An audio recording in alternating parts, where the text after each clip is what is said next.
চিড়া মুড়ি খই কখনো একসাথে খেয়েছেন? আগে অনেকবার খাইছি, কিন্তু এখন ওরকম খাওয়া হয় না। এখন তো সবাই দই চিড়াই খেতে পছন্দ করে। তবে চিড়াগুলা দই না থাকলে ঠিক আমি এভাবেই খাই।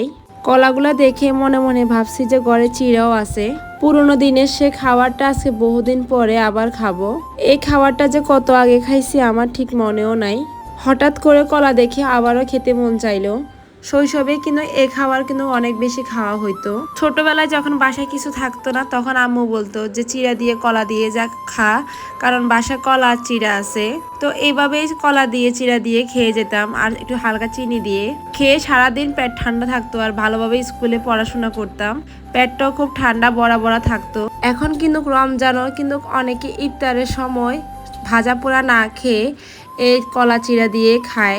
রমজানে ইফতারের পরে এই কলা চিড়া খেয়ে কিন্তু পেট আরো অনেক বেশি ঠান্ডা থাকে। এটা স্বাস্থ্যের জন্য অনেক ভালো। আমি তো 2টা কলা আর একটু চিনি আর একটু চিড়া দিয়ে আমার শৈশবের স্মৃতিচারণ হয়ে গেল। এইদিকে তো আমার খাওয়া দেখে আমার ছেলেটাও খেতে বসে গেল। ও বলতেছে নিজে হাতে খাবে। আমার সাথে সাথে আমার ছেলেরও শৈশবের স্মৃতিচারণ হয়ে গেল। ওর খাওয়া দেখে আমারও সেই শৈশবের কথা মনে পড়ে গেল। আমিও তো আমার আম্মুর পাশে বসে ওর মতো কলা চিড়া দিয়ে খেতাম। মাশাল্লাহ, আমার ছেলেটাও নিজের হাতে খাচ্ছে, তা দেখে আমারও খুব বেশি ভালো লাগতেছে।